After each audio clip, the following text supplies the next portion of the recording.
Okay master, میں special point سے بول رہی ہوں، آپ جیفرے سے کہہ دیں کہ وہ یہاں مجھ سے بات کر لے، میں اس دوران ان کی لاشوں کو بھی ٹھکانے لگا لوں گی، ڈورا نے کہا۔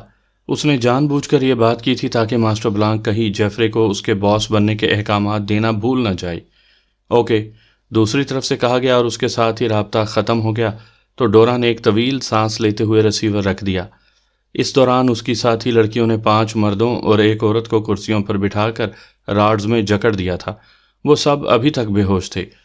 مبارک ہو تم سب کو، اچانک ڈورا نے کہا تو وہ سب چونک کر اس طرح ڈورا کو دیکھنے لگی کہ شاید اس کا دماغی توازن خراب ہو گیا ہو، کیونکہ ابھی تھوڑی دیر پہلے وہ ڈان کی لاش دیکھ کر ہسٹریائی انداز میں چیخیں مار رہی تھی، اور ابھی ڈان کی لاش وہیں پڑی تھی اور وہ انتہائی مسرت بھرے لہجے میں سب کو مبارکباد دے رہی تھی۔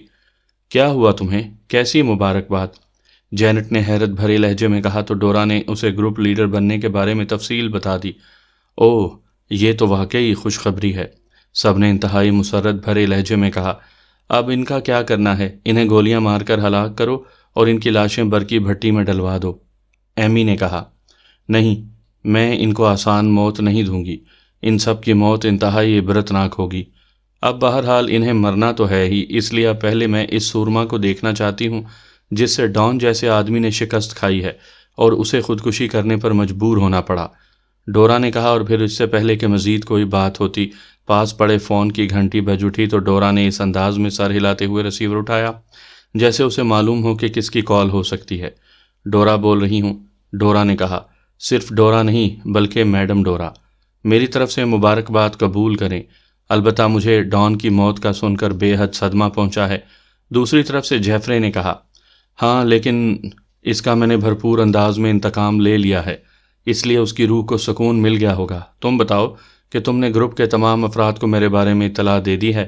ڈورا نے کہا۔ یس میڈم، اور سب آپ کے میڈم بننے پر بے حد خوش ہیں، جیفرے نے کہا۔ تو ایسا کرو کہ سب کو وہاں ہیڈ کوارٹر کال کرو، میں بھی 1 گھنٹے میں وہاں پہنچ جاؤں گی اور پھر ہم سب ایک ضروری میٹنگ کریں گے، ڈورا نے کہا۔ یس میڈم، حکم کی تعمیل ہوگی، دوسری طرف سے کہا گیا۔ اوکے، ڈورا نے کہا اور اس کے ساتھ ہی اس نے ریسیور رکھ دیا۔ اب ان سب کو ہوش میں لے آؤ، البتہ الماری سے پہلے کوڑا نکال لو، اور جینٹ تم یہ کوڑا لے لو، تم کوڑے مارنے کی ماہر ہو، اور سنو، میں اس کوڑے سے ایک ایک کر کے ان سب کی کھال ادھیڑنا چاہتی ہوں۔ اس کے بعد ایمی جو ہڈیاں توڑنے کی ماہر ہے ایک ایک کر کے ان کی ہڈیاں توڑے گی، اور پھر نورما خنجر سے ان کی ناک کاٹے گی، ان کی آنکھیں نکالے گی، اور سب سے آخر میں انہیں گولیاں مار کر ہلاک کروں گی، ڈورا نے بڑے صفاقانہ لہجے میں کہا تو سب نے اس بات میں سر ہلا دیے۔ انہیں معلوم تھا کہ ڈان کے قاتلوں کے خلاف وہ اس سے بھی زیادہ صفاقی کا مظاہرہ کر سکتی ہے۔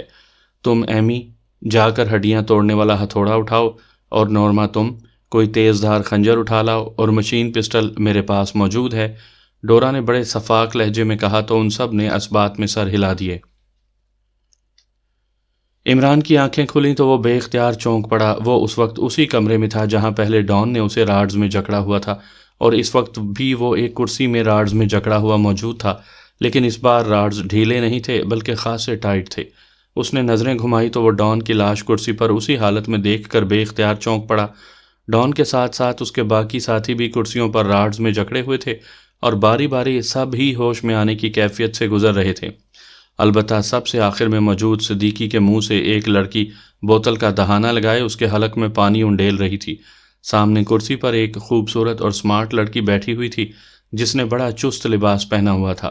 اس لڑکی کے ساتھ ہی 2 اور لڑکیاں بھی کرسیوں پر بیٹھی ہوئی تھیں، جن میں سے ایک کے ہاتھ میں خاردار کوڑا تھا۔ پھر وہ لڑکی جو صدیقی کو پانی پلا رہی تھی واپس پلٹی اور آ کر کرسی پر بیٹھ گئی۔ تم سب باری باری اپنے نام بتاؤ، درمیان میں بیٹھی ہوئی لڑکی نے کہا۔ اسکول میں حاضری اس طرح تو نہیں لگتی، نام تو لو۔ یس مس کہیں گے ہم، عمران نے مسکراتے ہوئے کہا۔ تو تم ہو وہ جس سے ڈان کی فائٹ ہوئی تھی، ڈورا نے غور سے عمران کو دیکھتے ہوئے کہا۔ پہلے تم اپنا اور اپنی ساتھیوں کا تعارف کراؤ، پھر میں اپنا اور اپنے ساتھیوں کا تعارف کرواؤں گا، پھر تو یہ مذاکرات آگے بڑھ سکتے ہیں، عمران نے کہا۔ تم لوگوں کو اس لیے ہوش میں نہیں لایا گیا کہ تم سے مذاکرات ہوں گے، بلکہ تمہیں انتہائی عبرتناک موت مارنے کے لیے تمہیں ہوش میں لایا گیا ہے۔ اس عبرتناک موت کی تمہیں تفصیل بتا دوں تاکہ تم اپنے انجام کو سوچ سکو۔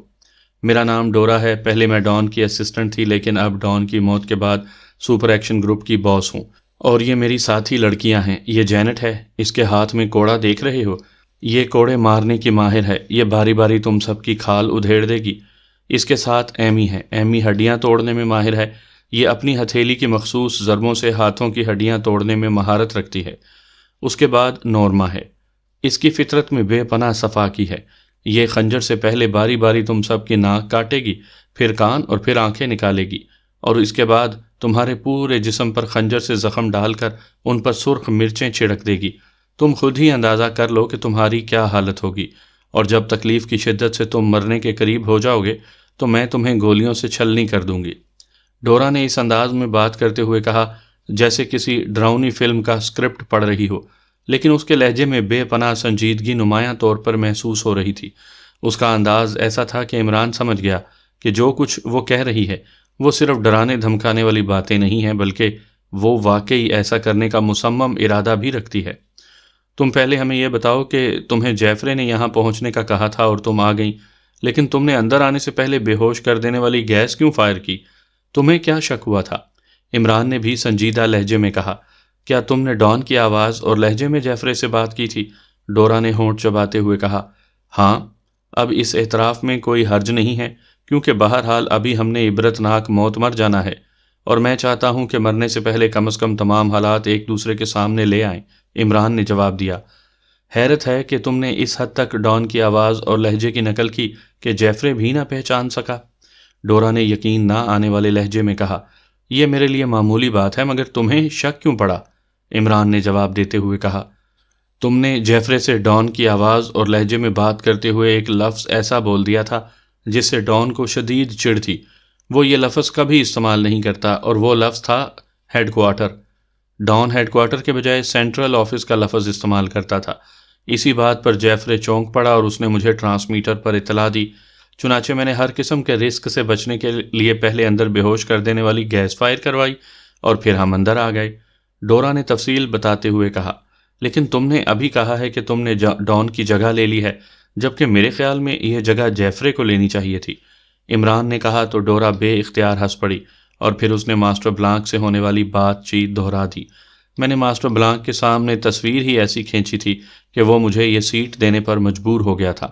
اور سنو، اب باتیں ختم، اب تماشا شروع ہوگا، خوفناک اور عبرتناک تماشا۔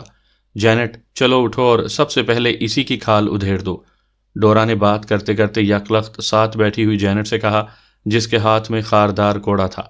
تمہیں جلدی کیا ہے؟ ہم نے مرنا ہی ہے، مر جائیں گے، لیکن چند باتیں اگر ہو جائیں تو اس میں کیا حرج ہے؟ عمران نے منہ بناتے ہوئے کہا۔ وہ دراصل زیادہ سے زیادہ وقت حاصل کرنا چاہتا تھا، گو اس نے اس دوران راڈ سے نجات حاصل کرنے کے لیے بہت سوچا تھا، لیکن ابھی تک وہ کوئی ایسی ترکیب نہیں سوچ سکا تھا جس سے وہ راڈ سے نجات حاصل کر سکتا۔ نہیں، اب ہمارے پاس ضائع کرنے کے لیے وقت نہیں، ہم نے ہیڈ کوارٹر جانا ہے، وہاں میری پورے گروپ سے پہلی میٹنگ ہے، اور میں نہیں چاہتی کہ وہ میرا انتظار کر کے خود یہاں پہنچ جائیں، کیونکہ میں نے سب سے یہی کہا ہے کہ تمہیں ہلاک کر دیا گیا ہے، اس لیے اگر انہوں نے تمہیں زندہ دیکھ لیا تو یہ بات میرے لیے تباہ کن بھی ہو سکتی ہے۔ چلو جینٹ، شروع ہو جاؤ، ڈورا نے چیخ کر کہا تو جینٹ کوڑا لے کر ہوا میں چٹخاتی ہوئی بڑے جارحانہ انداز میں آگے بڑھی ہی تھی کہ یکلخت صدیقی کی آواز سے کمرہ گونج اٹھا۔ ٹھہرو، صدیقی نے چیخ کر کہا، اور اس کی آواز سنتے ہی عمران سمیت سب کی نظریں صدیقی کی طرف اٹھ گئیں، جو آخری کرسی پر موجود تھا۔ اس کے دونوں ہاتھ راڈز میں جکڑے ہوئے تھے، اور پھر اس سے پہلے کہ کوئی بولتا، یکلخت کسی ماہر بازیگر کی طرح اس کا جسم بجلی کسی تیزی سے اوپر کو اٹھ کر آگے کی طرف جھکتا چلا گیا، اور دوسرے لمحے وہ قلع بازی کھا کر سیدھا کھڑا ہو رہا تھا کہ ڈورا اور نورما دونوں حرکت میں آ گئیں۔ ڈورا نے بجلی کسی تیزی سے جیب سے مشین پسٹل نکال لیا تھا، جبکہ نورما، جو ڈورا کی نسبت صدیقی کی کرسی کے زیادہ قریب تھی، اس نے انتہائی پھرتی سے ایک تیز دار خنجر نکال لیا تھا، اور پھر جیسے ہی صدیقی قلع بازی کھا کر سیدھا کھڑا ہوا ہی تھا کہ اس نے انتہائی پھرتی سے بازو کو حرکت دی، اور خنجر بجلی کسی تیزی سے سیدھا صدیقی کی طرف بڑھ گیا۔ لیکن دوسرے لمحے ان سب کے چہروں پر یکلخت انتہائی حیرت کے تاثرات ابھر آئے جب انہوں نے خنجر کو صدیقی کے ہاتھ کی تھپکی کھا کر فضا میں بلند ہوتے اور پھر دوسرے لمحے صدیقی کے ہاتھ میں آتے دیکھا۔ یہ واقعی صدیقی کی بے پناہ مہارت تھی، اور عمران کے لبوں پر ہلکی سی مسکراہٹ رینگ گئی، کیونکہ اسے معلوم تھا کہ صدیقی نے اس فن میں باقاعدہ مہارت حاصل کی ہوئی ہے، اور پھر اس سے پہلے کہ کوئی حرکت میں آتا صدیقی کا بازو گھوما اور دوسرے لمحے کمرہ ڈورا کے حلق سے نکلنے والی چیخ سے گونج اٹھا۔ صدیقی کے ہاتھ سے نکلنے والا خنجر اس کے ہاتھ پر پڑا تھا جس میں اس نے مشین پسٹل سنبھال رکھا تھا، اور خنجر لگتے ہی مشین پسٹل ڈورا کے ہاتھ سے نکل کر دور جا گرا۔ اسی لمحے شڑاپ کی آواز ابھری اور اس کے ساتھ ہی صدیقی اچھل کر سائیڈ پر جا گرا۔ یہ وار جینٹ نے کیا تھا۔ وہ پہلے ہی کوڑا اٹھائے کھڑی تھی، اس لیے جیسے ہی ڈورا کے حلق سے چیخ نکلی وہ بجلی کسی تیزی سے مڑی اور اس کے ساتھ ہی اس نے صدیقی پر کوڑے کا وار کر دیا۔ صدیقی نے کوڑے سے بچنے کے لیے چھلانگ لگائی، لیکن کوڑے کی لمبائی اس کی توقع سے زیادہ تھی، اس لیے کوڑے کا آخری سرا کسی تلوار کی طرح صدیقی کے جسم سے ٹکرایا اور صدیقی اچھل کر سائیڈ پر جا گرا۔ اس کے منہ سے ہلکی سی سسکاری نکل گئی۔ اس کا بازو اور سینے پر موجود کوٹ اس طرح کٹ گیا تھا جیسے کسی نے تیز دھار تلوار کا وار اس پر کیا ہو، لیکن صدیقی نیچے گرتے ہی یکلخت کسی اسپرنگ کی طرح اچھلا اور اس سے پہلے کہ جینٹ دوبارہ کوڑے کا وار کر سکتی، صدیقی کسی کھلتے ہوئے طاقتور اسپرنگ کی مانند اس سے ٹکرایا اور وہ چیختی ہوئی نیچے گر گئی۔ صدیقی بھی اس سے ٹکرا کر نیچے گرا، لیکن اس کے جسم میں تو شاید بجلی بھر گئی تھی۔ وہ اس طرح اچھل کر کھڑا ہو گیا تھا جیسے فرش نے پوری قوت سے اسے اوپر کی طرف دھکیل دیا ہو، لیکن اسی لمحے ایمی نے کھڑی ہتھیلی کا بھرپور وار صدیقی کی گردن پر کیا۔ اگر یہ وار درست طور پر پڑ جاتا تو یقیناً صدیقی کی گردن کی ہڈی ٹوٹ جاتی، لیکن صدیقی کے یک لخت اچھلنے کی وجہ سے ایمی کا وار اس کی گردن کے بجائے اس کے بازو پر پڑا، اور صدیقی کو ایک لمحے کے لیے تو یوں محسوس ہوا جیسے اس کے بازو کی ہڈی ٹوٹ گئی ہو، لیکن دوسرے لمحے ایمی چیختی ہوئی فضا میں بلند ہوئی اور مشین پسٹل کی طرف دوڑتی ہوئی ڈورا سے ایک دھماکے سے جا ٹکرائی، اور وہ دونوں چیختی ہوئی نیچے گری ہی تھی کہ اسی لمحے جینٹ اور نورما دونوں نے بیک وقت صدیقی پر چھلانگ لگا دی۔ لیکن صدیقی اب سنبھل چکا تھا، اس لیے وہ بجلی کسی تیزی سے اچھل کر ایک طرف ہٹ گیا، اور وہ دونوں جو مخالف سمتوں سے صدیقی پر چھلانگ لگا رہی تھی ایک دوسرے سے پوری قوت سے ٹکرائیں، اور ان دونوں کے حلق سے نکلنے والی چیخوں سے کمرے کی فضا گونج اٹھی۔ صدیقی جس طرف ہٹا تھا اس طرف جینٹ کے ہاتھ سے نکل جانے والا کوڑا پڑا تھا، اور پھر اس سے پہلے کہ وہ چاروں سنبھلتیں صدیقی نے کوڑا اٹھایا اور پھر کمرے میں شڑاب شڑاب کی تیز آوازوں کے ساتھ ہی ان چاروں کے حلق سے نکلنے والی چیخیں گونجنے لگیں۔ گو وہ چاروں تیز پھرتیلی اور مارشل آرٹ میں ماہر تھیں، لیکن صدیقی کے جسم میں بھی پارا دوڑنے لگ گیا تھا، اور پھر چند لمحوں میں ہی وہ چاروں فرش پر بے ہوش پڑی ہوئی دکھائی دے رہی تھیں۔ ان کے لباس پھٹ گئے تھے اور ان کے جسموں سے خون نکل رہا تھا۔ صدیقی نے کوڑا ایک طرف پھینکا اور دوڑ کر اس نے ڈورا کے ہاتھ سے نکل جانے والا مشین پسٹل اٹھا لیا۔ رک جاؤ، انہیں گولی مت مارنا، عمران نے یکلخت چیخ کر کہا، لیکن صدیقی نے سنی انسنی کر دی اور دوسرے لمحے کمرہ مشین پسٹل کی فائرنگ سے گونج اٹھا، اور دیکھتے ہی دیکھتے وہ چاروں لڑکیاں بے ہوشی کے عالم میں ہی ہلاک ہو گئیں۔ آئی ایم سوری عمران صاحب، یہ بہت خطرناک تھیں، ان کا خاتمہ ضروری تھا۔ صدیقی نے ٹریگر سے انگلی ہٹا کر زور زور سے سانس لیتے ہوئے کہا۔ صدیقی درست کہہ رہا ہے، اگر یہ ہوش میں آ جاتی تو ایک بار پھر مسئلہ بن جاتا۔ صفدر نے صدیقی کی تائید کرتے ہوئے کہا، تم نے واقعی ہمت کی ہے صدیقی، ویل ڈن۔ جولیا نے کہا، مجھے تو یوں لگ رہا تھا جیسے صدیقی 4 بیویوں کا شوہر ہو، لیکن اس نے تو اب مزید 4 کا سکوپ بنا لیا ہے۔ عمران نے مسکراتے ہوئے کہا تو سب کے چہروں پر مسکراہٹ پھیل گئی۔ سامعین کرام، آپ سن رہے ہیں عمران سیریز کے سلسلے میں ایک دلچسپ اردو کہانی جس کا نام ہے فائٹ پلس۔ یہ اس سلسلے کی آخری اور قسط نمبر 17 ہے۔ مجھے امید ہے آپ کو میری یہ کاوش پسند آئی ہوگی۔ آپ نے اگر ابھی تک میرا چینل مائی وائس سبسکرائب نہیں کیا تو ابھی میرے چینل کو سبسکرائب کر کے بیل نوٹیفیکیشن آن کر لیجئے تاکہ آنے والی ہر نئی کہانی کی اطلاع بر وقت آپ تک پہنچ سکے۔ عمران اپنے ساتھیوں سمیت اس وقت ایکریمیا کے شہر پورٹ لینڈ کے ایک ہوٹل کے کمرے میں موجود تھا۔ وہ سب کاسکا سے ایک پرواز کے ذریعے پہلے وائٹ ہارس اور پھر وائٹ ہارس سے ایک طویل پرواز کے ذریعے پورٹ لینڈ پہنچے تھے۔ ڈورا اور اس کی ساتھی لڑکیوں کی ہلاکت کے بعد باقی معاملات ان کے لیے بے حد آسان ثابت ہوئے تھے۔ سپر ایکشن گروپ کے بارے میں انہیں معلوم ہو چکا تھا، اور ڈورا نے یہ بھی بتا دیا تھا کہ اس کے حکم پر سپر ایکشن گروپ کے باقی تمام ممبرز میٹنگ کے لیے وہاں موجود ہیں۔ چنانچہ عمران اپنے ساتھیوں سمیت وہاں پہنچا۔ وہ سب چونکہ ڈورا اور اس کی ساتھی لڑکیوں کے معاملات سے بے خبر تھے، اس لیے ان کا خاتمہ انتہائی آسان ثابت ہوا تھا۔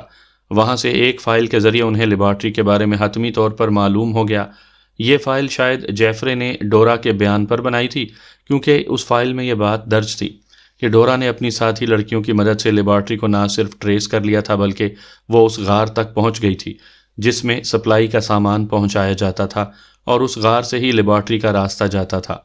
اس کے بعد عمران اپنے ساتھیوں سمیت گراڈ کالونی کی اس کوٹھی میں پہنچ گیا جہاں وہ اسلحہ موجود تھا جو اس نے لیبارٹری کی تباہی کے لیے منگوایا تھا، اور اس کے بعد لیبارٹری کی تباہی مشکل ثابت نہ ہوئی۔ اس طرح ان کا مشن مکمل ہو گیا، اور وہ لوگ مشن مکمل ہوتے ہی فوراً کاسکا سے ایک مقامی فلائٹ کے ذریعے وائٹ ہارس، اور پھر وائٹ ہارس سے ایک طویل پرواز کے ذریعے یہاں پورٹ لینڈ پہنچ گئے تھے۔ یہاں رکنے کا کیا فائدہ؟ ہمیں فوراً واپس پہنچنا چاہیے، جولیا نے کافی سپ کرتے ہوئے کہا۔ وہ سب اس وقت ہاٹ کافی پی کر طویل پرواز سے ہونے والی تھکن دور کرنے میں مصروف تھے۔ ابھی معاملات ختم نہیں ہوئے مس جولیا، عمران کے بجائے کیپٹن شکیل نے جواب دیتے ہوئے کہا، تو سب چونک کر کیپٹن شکیل کی طرف دیکھنے لگے، جبکہ عمران کے چہرے پر ہلکی سی مسکراہٹ پھیل گئی۔ کیا مطلب؟ اب کیا باقی ہے؟ جولیا نے حیرت بھرے لہجے میں کہا۔ لیبارٹری تباہ ہوئی ہے، لیکن سالوس اور کراس ونگز دونوں تنظیمیں ابھی موجود ہیں، اور یہ دونوں تنظیمیں یہودیوں کی ہیں، اور ان کے پاس نہ ہی دولت کی کمی ہے اور نہ ہی سائنسدانوں کی، اس لیے وہ دوسری لیبارٹری بھی تیار کر سکتے ہیں۔ کیپٹن شکیل نے تفصیل سے بات کرتے ہوئے کہا۔ اوہ واقعی تمہاری بات درست ہے، سالوس کا ماسٹر بلانک اور کراس ونگز کا سپر چیف لارڈ ولیم دونوں ابھی باقی ہیں، صفدر نے کہا، اور پھر ایک ایک کر کے سب نے کیپٹن شکیل کی بات کی تائید کر دی۔ البتہ عمران خاموش بیٹھا تھا۔ تم کیوں خاموش ہو؟ جولیا نے عمران کی طرف دیکھتے ہوئے کہا۔ مجھے جو مشن سونپا گیا تھا وہ تو پورا ہو چکا ہے، اور میرا چیک تیار ہوگا، مجھے کیا ضرورت ہے کہ خواہ مخواہ دوسرے مشنز کے پیچھے بھاگتا پھروں؟ عمران نے سنجیدہ لہجے میں کہا۔ عمران صاحب، کیا آپ کو صرف چیک سے غرض ہوتی ہے؟ کیا آپ کو پوری دنیا میں بسنے والے کروڑوں مسلمانوں کی زندگیوں سے کوئی دلچسپی نہیں؟ صدیقی نے قدرے حیرت بھرے لہجے میں کہا۔ میں تو کرائے کا سپاہی ہوں، تمہاری طرح سیکرٹ سروس کا ممبر تو نہیں ہوں کہ چاہے کوئی مشن ہو یا نہ ہو بھاری ماہانہ تنخواہیں اور الاؤنس وغیرہ ملتے رہیں۔ مجھے تو جتنا کام بتایا جاتا ہے بس اتنا ہی معاوضہ دیا جاتا ہے۔ عمران نے اسی طرح سنجیدہ لہجے میں جواب دیتے ہوئے کہا۔ تمہیں چیک میں دے دوں گی، لیکن یہ کام مکمل ہونا چاہیے، جولیا نے بھنائے ہوئے لہجے میں کہا۔ اچھا، کمال ہے، کتنی رقم ہے تمہارے اکاؤنٹ میں؟ عمران نے چونک کر پوچھا۔ جتنی بھی ہے، بہرحال تمہارے مطلوبہ چیک سے تو زیادہ ہی ہوگی، جولیا نے جواب دیا۔ آپ کو کتنی مالیت کا چیک ملتا ہے عمران صاحب؟ صدیقی نے پوچھا۔ اتنی کہ بس 2-4 دکانداروں کا ادھار اتر جاتا ہے، باقی ادھار اور خاص طور پر آغا سلیمان پاشا کی تنخواہیں اور الاؤنس ویسے کے ویسے ہی رہتے ہیں، اور اس لیے اس کے لہجے میں سختی چیک ملنے کے باوجود ویسی کی ویسی ہی رہتی ہے۔ عمران نے منہ بناتے ہوئے کہا۔ آپ آج بتا ہی دیں کہ آپ پر کل کتنا ادھار ہے، میں آپ کا تمام ادھار آج اتار دیتا ہوں، صدیقی نے بڑے بااعتماد لہجے میں کہا، اور صفدر کے چہرے پر بے اختیار مسکراہٹ رینگ گئی۔ صدیقی کو چونکہ کم ہی مشنز پر آنے پر موقع ملتا تھا، اس لیے وہ عمران کی باتوں کو انتہائی سنجیدگی سے لے رہا تھا، ورنہ باقی ٹیم جانتی تھی کہ عمران کا یہ انداز صرف ہمدردی حاصل کرنے کے لیے ہوتا ہے۔ اچھا، کمال ہے، اتنی تنخواہیں ملتی ہیں تمہیں؟ حیرت ہے، عوام کے خون پسینے کی کمائی اس طرح اڑائی جا رہی ہے، عمران نے منہ بناتے ہوئے کہا تو صفدر بے اختیار ہنس پڑا۔ صدیقی، تم کہاں عمران صاحب کی باتوں میں آ گئے ہو؟ عمران صاحب جتنی رقم ہر مہینے فلاحی اداروں کو دیتے ہیں وہ پوری ٹیم کی تنخواہوں اور الاؤنسز سے زیادہ مالیت کی ہوتی ہے، صفدر نے صدیقی کو سمجھاتے ہوئے کہا۔ کمال ہے، عمران صاحب کو اتنی بھاری مالیت کے چیک ملتے ہیں، صدیقی نے حیرت بھرے لہجے میں کہا۔ عمران صاحب کے چیک کے علاوہ بھی بہت سے ذرائع آمدنی ہیں، سپر فیاض کا ان کا فائنینسر ہے، اور ان کی اماں بھی ان کی سب سے بڑی فائنینسر ہیں، صفدر نے کہا۔ لیکن سر عبد الرحمن، عمران کے ڈیڈی تو انہیں کچھ نہیں دیتے، پھر ان کی اماں بھی انہیں کہاں سے دے سکتی ہیں، صدیقی نے مزید حیرت بھرے لہجے میں کہا۔ عمران کی اماں بھی کسی غریب خاندان سے تعلق نہیں رکھتی، انہیں بھی اپنے والدین سے وسیع جائیداد ملی ہوئی ہے، اور یہ تمام جائیداد گو سر عبد الرحمن کی تحویل میں ہے، لیکن سر عبد الرحمن انتہائی اصول پسند ہیں، وہ عمران کی اماں بھی کی تمام جائیداد کی آمدنی انہی کے اکاؤنٹ میں جمع کرواتے رہتے ہیں، اور عمران چاہے تو سر عبد الرحمن سے ان کے ذاتی اکاؤنٹ کا بھاری مالیت کا چیک حاصل کر لے۔ اماں بھی کا تو عمران کے علاوہ اور کوئی بیٹا ہی نہیں ہے، اس لیے باقی تم خود سمجھ سکتے ہو، صفدر نے پوری تفصیل سے بات کرتے ہوئے کہا۔ اسی لمحے میز پر پڑے ہوئے فون کی گھنٹی بج اٹھی تو سب بے اختیار اچھل پڑے، کیونکہ وہ ابھی یہاں پہنچے تھے اور ان کے تصور میں بھی نہیں تھا کہ یہاں انہیں کوئی کال کر سکتا ہے۔ لیکن عمران نے بڑے اطمینان بھرے انداز میں ہاتھ بڑھا کر ریسیور اٹھا لیا۔ یس، مائیکل بول رہا ہوں، عمران نے آواز اور لہجہ بدل کر کہا۔ ویلنگٹن سے آپ کی کال ہے جناب، مسٹر گراہم کی، دوسری طرف سے کہا گیا۔ کرواؤ بات، عمران نے کہا، اور اس کے ساتھ ہی اس نے فون پیس کے نیچے موجود بٹن پریس کر دیا۔ اس طرح فون اب ڈائریکٹ ہو گیا تھا اور اس کا رابطہ ہوٹل ایکسچینج سے منقطع ہو گیا تھا۔ گراہم بول رہا ہوں۔ چند لمحوں بعد ویلنگٹن میں پاکیشیا سیکرٹ سروس کے فورن ایجنٹ گراہم کی آواز سنائی دی۔ مائیکل بول رہا ہوں، کیا رزلٹ رہا ہے؟ عمران نے کہا، آپ کے بتائے ہوئے پلان پر عمل کر دیا گیا ہے اور نتائج ویسے ہی نکلے ہیں جیسے نکلنے چاہیے، دوسری طرف سے محتاط الفاظ میں کہا گیا۔ کھل کر بات کرو، عمران نے کہا۔ مسٹر مائیکل، سالوس کے چیف ماسٹر بلانک کے خلاف اس کے نائب روڈی کو تمام پلان بھی بتا دیا گیا تھا اور اسے یہ بھی یقین دلا دیا گیا تھا کہ اسرائیلی حکام اس کے ساتھ ہیں۔ نتیجہ یہ نکلا کہ اس نے پلان پر عمل کرتے ہوئے ماسٹر بلانک کا خاتمہ کر دیا اور وہ خود سالوس کا چیف بن گیا، اور اس نے وعدہ کیا ہے کہ وہ تنظیم کو مخصوص معاملات تک ہی محدود رکھے گا، گراہم نے جواب دیتے ہوئے کہا۔ اور کراس ونگز کے سپر چیف لارڈ ولیم کا کیا ہوا؟ عمران نے کہا۔ لارڈ ولیم کے مینشن کو میزائلوں سے اڑا دیا گیا ہے اور وہ ہلاک ہو گیا ہے۔ ویلنگٹن کی پولیس اور ایجنسیاں اسے لارڈ ولیم کے دشمنوں کی کارروائی قرار دے رہی ہیں، گراہم نے جواب دیا۔ لیکن تمہیں تو کہا گیا تھا کہ تم صرف پلاننگ کرو گے، عمل میں خود آ کر کروں گا۔ پھر؟ عمران نے اس بار غصیلے لہجے میں کہا۔ آپ سے چونکہ رابطہ نہیں تھا اور پلاننگ پر عمل کا سنہری موقع تھا، اس لیے میں نے چیف کو کال کیا اور چیف نے فوری طور پر اس پلاننگ پر عمل کرنے کا حکم دے دیا۔ جب آپ نے کاسکا سے مجھے فون کیا اور یہاں پورٹ لینڈ میں ہوٹل کی بکنگ کا کہا، اس وقت پلاننگ پر عمل ہو رہا تھا۔ آپ نے چونکہ فوری طور پر رابطہ ختم کر دیا تھا، اس لیے میں مزید آپ سے کوئی بات نہیں کر سکتا تھا۔ اب جب پلاننگ مکمل ہو چکی ہے تو میں نے پہلے چیف کو اطلاع دی اور اب آپ کو رپورٹ دے رہا ہوں، گراہم نے جواب دیتے ہوئے کہا۔ میں نے تو اس لیے تمہیں ساری پلاننگ بتائی تھی کہ تم ماحول تیار رکھو گے، اور میں لیبارٹری تباہ کرنے کے بعد ان پلانز پر عمل کر کے اپنے لیے فوری طور پر مزید 2 چیکوں کا بندوبست کر لوں گا۔ اب کیا کہوں، بہرحال ٹھیک ہے، گڈ بائے، عمران نے کہا، اور اس کے ساتھ ہی اس نے ڈھیلے ہاتھوں سے ریسیور رکھ دیا۔ اس کے چہرے پر مایوسی کے تاثرات واضح تھے۔ کیا ہوا عمران صاحب؟ آپ مایوس نظر آ رہے ہیں، صفدر نے مسکراتے ہوئے کہا۔ اس احمق نے چیف کو بتا دیا، اور چیف کو تو اللہ موقع دے، اس نے اپنے مزید 2 چیکس بچانے کے لیے فوراً کارروائی مکمل کروا دی۔ اب وہ مجھے پلاننگ کے عوض تو چیک دینے سے رہا، خدا ایسے کنجوس چیف سے بچائے، عمران نے منہ بناتے ہوئے کہا۔ تو کیا سالوس اور کراس ونگز کا خاتمہ ہو گیا؟ جولیا نے چونک کر پوچھا، کیونکہ فون میں لاؤڈر کا بٹن ہی نہیں تھا، اس لیے وہ سب دوسری طرف سے آنے والی آواز نہیں سن سکے تھے۔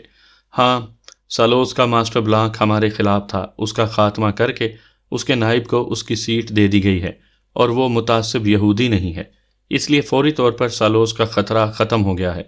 لارڈ ولیم جو کراس ونگز کا چیف تھا، وہ سخت متعصب یہودی تھا اور اس کے تحت یہ لیبارٹری کام کر رہی تھی، اس لیے اس کا بھی خاتمہ کر دیا گیا ہے، اور اس کے ہلاک ہوتے ہی کراس ونگز بھی تتر بتر ہو کر رہ جائے گی، اس طرح یہ خطرہ بھی ختم ہو گیا۔ عمران نے اسی طرح ڈھیلے لہجے میں کہا۔ یہ تو خوشی کی بات ہے، تم رو رہے ہو کیوں؟ جولیا نے غصیلے لہجے میں کہا۔ مگر میرے چیک، ان کا کیا ہوگا؟ عمران نے رو دینے والے لہجے میں کہا، تو سب اس کے اس انداز پر بے اختیار کھل کھلا کر ہنس پڑے۔